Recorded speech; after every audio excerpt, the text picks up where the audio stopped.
Hello friends, मैं उल्लास और आज की क्लास में हम लोग डिस्कस करेंगे एक निबंध को। और ये निबंध होगा प्रधानमंत्री किसान सम्मान निधि योजना पर। ठीक है, काफी ज्यादा इंपॉर्टेंट टॉपिक है आप सभी के लिए। इसको आप जरूर तैयार करिए एसएससी, सीजीएल, सीएचएसएल या फिर एमटीएस के लिए। ठीक है, और अदर एग्जाम्स के लिए भी आप इसको तैयार कर सकते हो। इसकी कंप्लीट प्लेलिस्ट को जरूर देख लीजिएगा। जितने भी इंपॉर्टेंट टॉपिक्स है वो सभी आपको प्लेलिस्ट में मिल जाएंगे। इसके साथ ही साथ आप इन बुक्स को ले सकते हो जो हिंदी इंग्लिश दोनों में आपको मिल जाएंगी। 70+ टॉपिक्स जो हैं यहाँ से हम लोग कवर किए हुए हैं। इसमें जितने रीसेंट टॉपिक्स है वो भी इंक्लूडेड है, साथ ही साथ जो ट्रेडिशनल टॉपिक्स है वो भी इसमें इंक्लूडेड है। तो इन टॉपिक्स को अगर आप तैयार कर लेते हो तो आपके पास सफिशिएंट कंटेंट होगा। और फिर कुछ भी टॉपिक पूछ लिया जाए, जितना टफ से टफ क्वेश्चन आ जाए, टफ से टफ वो चीज़ पूछ ली जाए तो भी आप आसानी से कर लोगे, राइट। और स्पेशलिटी इन बुक्स की है कि आपको विद इन वर्ड लिमिट सारे के सारे टॉपिक्स मिलते हैं, लेटेस्ट पैटर्न पर बेस्ड मिलेंगे और 70+ टॉपिक्स यहाँ से आप कवर कर सकते हो। ठीक है, और ऐसे लेटर दोनों ही सिंगल बुक में मिल जाएंगे, तो अलग से 2 बुक लेने की जरूरत नहीं पड़ेगी। लोएस्ट कॉस्ट में बुक आपको एडिशनली मिल जाएगी, राइट। एडिशनल 30% आपको डिस्काउंट भी मिल जाएगा। तो डिस्क्रिप्शन में लिंक दोस्तों दिया गया है, वहाँ से जाके आप अपनी एग्जाम के हिसाब से इसको परचेज कर सकते हो। SSC, CGL, CHSL, SSC, GST या फिर आईबीपीएस पीओ के लिए या बैंक एग्जाम्स के लिए। तो चलिए शुरुआत करते हैं अच्छी क्लास की। इंट्रोडक्शन से हम लोग यहाँ पर शुरुआत करेंगे। तो कैसे इसको एक्सप्लेन करना है देख लेते हैं। किसान भारतीय अर्थव्यवस्था की रीढ़ है, लेकिन उनका जीवन दिन ब दिन और अधिक कठिन होता जा रहा है।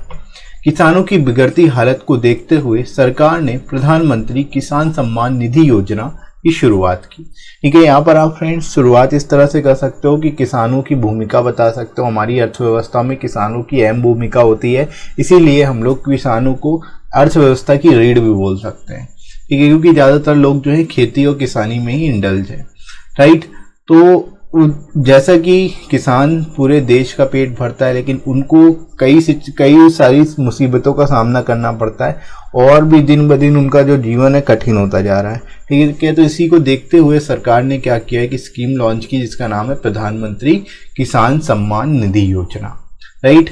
यह योजना 1 दिसंबर 2018 से प्रभावी हो गई थी, लागू हो गई थी। ठीक है, लागू हो गई है। इस योजना के माध्यम से छोटे और सीमांत किसानों को सुनिश्चित आय सहायता प्रदान की जाएगी।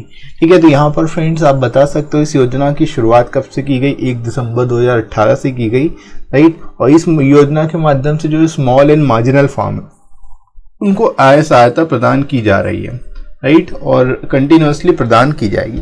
तो इस तरह से यहाँ पर आप शुरुआत कर सकते हो इस टॉपिक की। यहाँ पर इस तरह से इसको एक्सप्लेन कर सकते हो, राइट फ्रेंड्स। आगे मूव करते हैं बॉडी सेक्शन में ही। इस योजना के तहत किसान परिवारों को प्रतिवर्ष 6,000 रुपए की आर्थिक सहायता उपलब्ध कराई जा रही है। ठीक है, इसमें 6,000 रुपए जो है आर्थिक सहायता प्रदान कर रही है सरकार। यह आय सहायता 2,000 रुपए की 3 समान किस्तों में लाभान्वित किसानों के बैंक खातों में प्रत्यक्ष रूप से हस्तांतरित की जाती है, ताकि संपूर्ण प्रक्रिया में पारदर्शिता सुनिश्चित की जा सके। ठीक है, आप ये भी बता सकते हो ये जो 6,000 रुपए मिलते हैं किसान परिवारों को, वो 2,000 रुपए की 3 किस्तों में मिलते हैं। ठीक है, और ये जो अमाउंट है डायरेक्टली उनके बैंक अकाउंट में आता है, बैंक खाते में आता है। ठीक है, और डायरेक्टली उनके जो खातों में ये जो राशि है उसको हस्तांतरित किया जाता है, ताकि जो प्रक्रिया है इस पूरी संपूर्ण प्रक्रिया में पारदर्शिता लाई जाए और ट्रांसपेरेंसी लाई जा सके, राइट। तो इस तरह से यहाँ पर आप इसको लिख सकते हो, इसके बारे में बता सकते हो योजना के बारे में, राइट। आरंभ में यह योजना केवल 2 हेक्टेयर से कम जोत वाले लघु और सीमांत किसानों के लिए ही शुरू की गई थी, किंतु 31 मई 2019 को कैबिनेट द्वारा लिए गए निर्णय के उपरांत यह योजना देश भर के सभी किसानों हेतु लागू कर दी गई है। ठीक है, इस योजना का वित्त पोषण केंद्र सरकार द्वारा किया जा रहा है। अब आप फ्रेंड्स यहाँ पर बता सकते हो शुरुआत जब की गई थी दिसंबर में 2018 में इस योजना की, तब केवल 2 हेक्टेयर से कम कल्टिवेबल लैंड के जो स्वामी हैं, ऐसे लोगों, ऐसे बेसिकली किसानों को ही के लिए ही ये योजना थी। लेकिन बाद में क्या किया गया, जो यहाँ पर 2 हेक्टेयर की जो कंडीशन थी उसको खत्म कर दिया गया। अब सभी किसानों के लिए जिनके पास लैंड है उन सभी को इसके अंतर्गत जो है, इस योजना के अंतर्गत जोड़ा गया है। उन सभी को बेसिकली जो है इसके अंतर्गत लाभ पहुंचाया जा रहा है, राइट फ्रेंड्स। इसके साथ ही साथ आप ये भी बता सकते हो कि केंद्र सरकार द्वारा ही इसको वित्त पोषण किया जा रहा है, यानी पूरी फंडिंग जो है वो केंद्र सरकार ही दे रही है, राज्य सरकार का यहाँ पर कोई भी हिस्सा नहीं है। राज्य सरकार केवल इनको कार्यान्वयन का भार सौंपा गया है कि वो जितने भी किसान हैं उनको आइडेंटिफाई करें और उसी हिसाब से उनको नोटिफाई करे केंद्र सरकार को। बाकी केंद्र सरकार जो है वो सारा खर्च जो है इस योजना के अंतर्गत वही उठा रही है, राइट। तो इस तरह से ही इस टॉपिक को आप यहाँ पर शुरुआत में एक्सप्लेन कर सकते हो, राइट। आगे बढ़ते हैं फ्रेंड्स इसी में ही। और इस आय का उपयोग बीज, उर्वरक, उपकरण, श्रम और अन्य उभरती जरूरतों के लिए किया जा सकता है, लेकिन इस योजना की कुछ सीमाएं भी हैं, लिमिटेशंस भी हैं। अब आप यहाँ पर बता सकते हो जो अमाउंट मिल रहा है इसका उपयोग अलग अलग तरीके से किसी भी तरह से किया जा सकता है। यहाँ पर कोई लिमिटेशन नहीं है कि किसी पर्टिकुलर उपयोग के लिए ही किया जाए, पर्सनल यूज के लिए भी इस अमाउंट का उपयोग किया जा सकता है, ठीक है। लेकिन इस योजना की कुछ सीमाएं हैं, कुछ लिमिटेशन है, वो क्या है ये देख लेते हैं। इस योजना का लक्ष्य छोटे और सीमांत किसानों को कवर करना है। भूमिहीन मजदूर और किराएदार किसान इस योजना का लाभ नहीं उठा सकते, ठीक है। ये पहली इसकी लिमिटेशन है कि ऐसे मजदूर जिनके पास भूमि नहीं है या फिर जो किराएदार किसान है, ऐसे लोग जो है इस योजना का लाभ नहीं उठा सकते। केवल वही लोग इस योजना का लाभ उठा सकते हैं जिनके पास लैंड हो, जिनके पास जमीन हो, राइट। कुछ राज्य को छोड़कर अन्य राज्यों में भी अभी भी भूमि रिकॉर्ड के लिए डेटाबेस नहीं बन पाए हैं, ठीक है। ये अनदर लिमिटेशन है कि कई राज्यों में अभी तक भूमि के रिकॉर्ड की डेटाबेस ही नहीं है कंप्लीटली। तो इस तरह से जो बेसिकली अमाउंट है बेनिफिशियरीज को भी आइडेंटिफाई करना थोड़ा सा मुश्किल हो रहा है, राइट। तो ये कुछ इसकी लिमिटेशंस है जो कि आप यहाँ पर बता सकते हो, राइट फ्रेंड्स। आगे मूव करते हैं हम लोग कंक्लूजन की ओर। केंद्र सरकार को सार्वजनिक और निजी संस्थानों और बाजार एजेंसियों को उचित मूल्य पर कृषि क्षेत्र में सेवाएं प्रदान करने की अनुमति देनी चाहिए तथा उनका लक्ष्य गरीबी कम करना, स्थायी खाद्य सुरक्षा और समावेशी विकास और किसानों की भलाई सुनिश्चित करना होना चाहिए, ठीक है। यहाँ पर आप सजेशन दे सकते हो कि केंद्र सरकार सार्वजनिक और निजी संस्थानों और बाजार एजेंसियों को उचित मूल्य पर कृषि क्षेत्र में सेवाएं प्रदान करने की अनुमति दें, ठीक है। इसके साथ ही साथ जो गरीबी को कम करने का लक्ष्य है उसको रखा जाना चाहिए। स्थायी खाद्य सुरक्षा भी लानी चाहिए, साथ ही साथ समावेशी विकास होना चाहिए, राइट। साथ ही किसानों की जो भलाई है उसके लिए काम करना चाहिए ताकि कोई भी किसान जो है भूखा ना सोए या फिर बेसिकली गरीबी में ना जिए, राइट। तो यहाँ पर आप इस तरह से सजेशन दे सकते हो उसके रिगार्डिंग कि क्या क्या बेसिकली यहाँ पर काम किए जाने चाहिए ताकि जो है सिचुएशन बेटर हो सके, राइट फ्रेंड्स। यह योजना न केवल गरीब किसान परिवारों को सुनिश्चित आय प्रदान करेगी बल्कि उनकी उभरती जरूरतों को भी पूरा करेगी, जो उनकी अर्जेंट नीड्स होगी उसको भी पूरा करेगी, राइट फ्रेंड्स। तो यहाँ पर सजेशन में आप फाइनली कंक्लूड करते हुए लिख सकते हो कि इस योजना के तहत जो गरीब किसान हैं उनके लिए काफी हद तक ये योजना फ्रूटफुल साबित होने वाली है, उनके लिए उपयोगी साबित होने वाली है, क्योंकि उनकी जो जरूरतें हैं वो भी इससे कुछ हद तक पूरी हो जाएंगी और जो उनको समस्याएं हैं बेसिकली जो फाइनेंशियल उनकी डिफिकल्टीज है वो भी कुछ हद तक कम होगी, राइट। तो यहाँ पर इस तरह से आप इस टॉपिक को एक्सप्लेन कर सकते हो, यहाँ पर इसके बारे में लिख सकते हो, ठीक है फ्रेंड्स। तो आई होप आप सभी को ये टॉपिक समझ आया होगा, कैसे लिखना है, किस तरह से इस टॉपिक को आप बेटर तरीके से एक्सप्लेन कर सकते हो, राइट फ्रेंड्स। ये ऐसे होगा पीएम किसान स्कीम का, ठीक है। ये काफी ज्यादा इंपॉर्टेंट टॉपिक है आप सभी के लिए, इसको जरूर आप तैयार करिए एसएससी, सीएचएसएल, सीजीएल और एमटीएस और अदर एग्जाम्स के लिए, ठीक है। इसकी कंप्लीट प्लेलिस्ट को जरूर देख लीजिएगा, सारे जितने भी इंपॉर्टेंट टॉपिक्स हैं वो सभी आपको यहाँ पर मिल जाएंगे और इसके लेटेस्ट की प्लेलिस्ट को भी आप देख सकते हो, डिस्क्रिप्शन में आपको लिंक। इसके साथ ही साथ आप इन बुक्स को ले सकते हो जो हिंदी इंग्लिश दोनों में आपको मिल जाएंगी।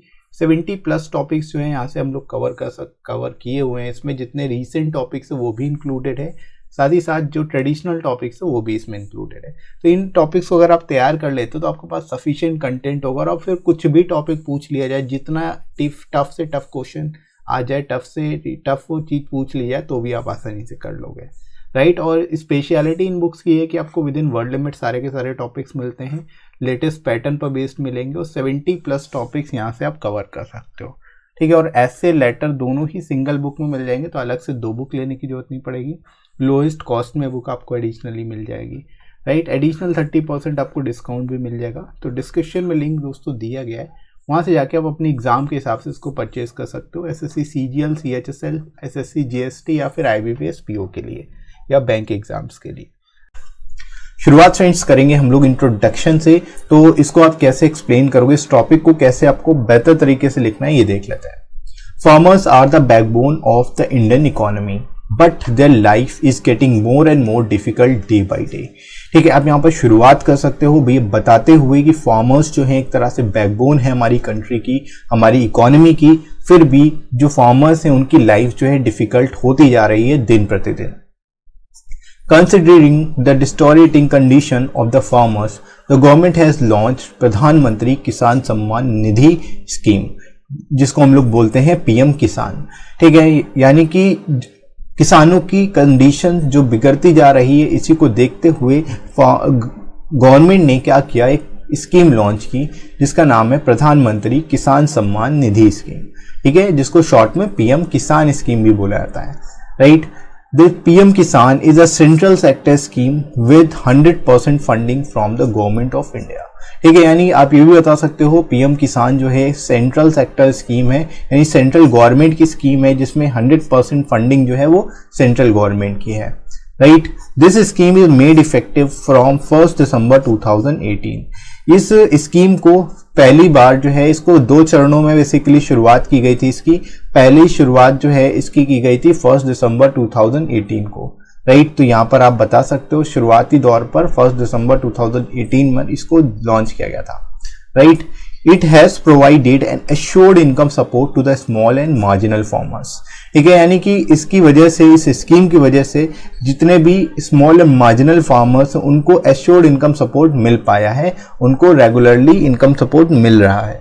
राइट। तो यहाँ पर आप बता सकते हो इस स्कीम की वजह से काफी ज्यादा फार्मर्स को फायदा हो रहा है, उनको उनका जो नुकसान है उसकी भी भरपाई हो रही है, एक तरह से उनको जो है इसके थ्रू मदद मिल रही है।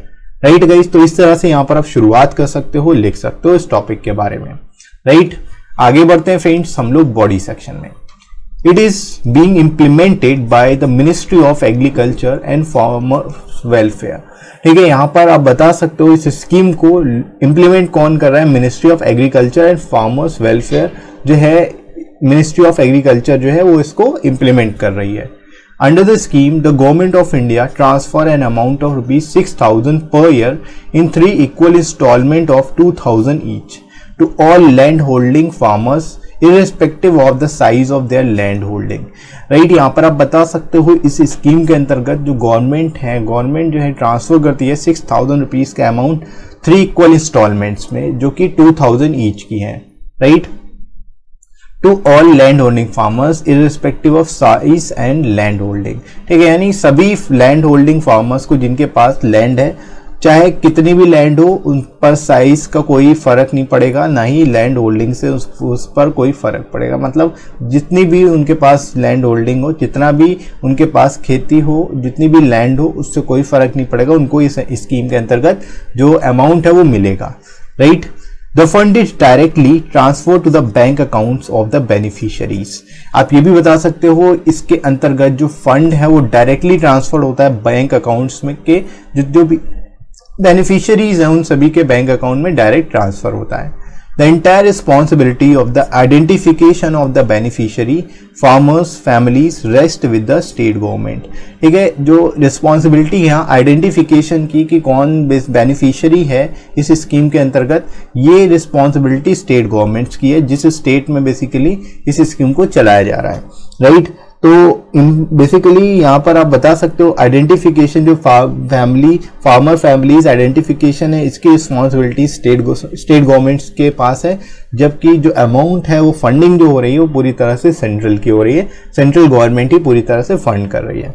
राइट। तो यहाँ पर आप फ्रेंड्स इसको बता सकते हो, लिख सकते हो करेंट सिनेरियो के अकॉर्डिंग। आगे बढ़ते हैं फ्रेंड्स, हम लोग बढ़ते हैं बॉडी सेक्शन में ही।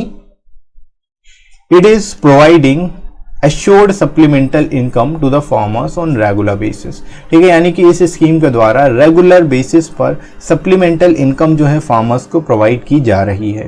This income can also be used for procuring inputs such as seeds, fertilizers, equipments, labour and other emergent needs. ठीक है, ये जो इनकम है उसको मल्टीपल वे में यूज किया जा सकता है। जो इनपुट्स हैं, प्रोक्योरिंग इनपुट्स यानी कि खेती के लिए बीज वगैरह खरीदने के लिए भी इसका उपयोग किया जा सकता है। फर्टिलाइजर्स, इक्विपमेंट, लेबर और अदर इमरजेंट नीड्स के लिए भी इसको उपयोग किया जा सकता है, right. But this scheme have some limitations too. अब इस स्कीम की कुछ लिमिटेशंस भी है जो आप यहाँ पर बता सकते हो, ठीक है। जैसे कि cash transfer in this scheme can not be substituted for subsidies and other institutional support system such as public distribution system. ठीक है, इसके अंतर्गत जो कैश ट्रांसफर है वो बेसिकली सब्सिडीज को सब्स्टिट्यूट नहीं कर सकता, मतलब वो सब्सिडीज के मुकाबले बहुत कम है। और अदर इंस्टीट्यूशनल सपोर्ट सिस्टम जैसे कि पब्लिक डिस्ट्रीब्यूशन सिस्टम है, राशन शॉप्स है, उसके अकॉर्डिंग अगर देखा जाए तो जो इंस्टीट्यूशनल सपोर्ट सिस्टम है उसके अकॉर्डिंग भी उससे कम्पीट नहीं कर सकता ये, right. In fact, cash transfer is not a substitute for the structural reform needed in agriculture। ये केवल कैश ट्रांसफर ही जो है स्ट्रक्चरल रिफॉर्म जो कि एग्रीकल्चर में नीडेड है उसको सब्स्टिट्यूट नहीं कर सकता। तो ये कुछ लिमिटेशंस हैं इस स्कीम की जो आप यहाँ पर बता सकते हो, राइट फ्रेंड्स। तो यहाँ तक आई होप फ्रेंड्स आप सभी को अच्छे से समझ आ गया होगा कैसे इस टॉपिक को आप एक्सप्लेन करोगे, राइट। आगे बढ़ते हैं कंक्लूजन की ओर। Around 12 crore farmer, small and marginal farmer families are getting the benefits from this scheme। आप ये भी बता सकते हो अराउंड जो 12 crore small and marginal farmers families जो हैं वो इस स्कीम के अंतर्गत बेनिफिट उठा रही हैं। PM Kisan scheme also supplementing the financial needs of the farmers in procuring various input to ensure proper crop health and appropriate yields। ठीक है, यहाँ पर आप ये भी बता सकते हो कि पीएम किसान स्कीम के द्वारा जो फाइनेंशियल नीड्स है फार्मर्स की उनको भी सप्लीमेंट किया जा रहा है और ये इंश्योर किया जा रहा है कि प्रॉपर क्रॉप हेल्थ हो सके और अप्रोप्रिएट यील्ड भी हो सके बेसिकली, इसलिए इनको फाइनेंशियल सपोर्ट दिया जा रहा है, राइट।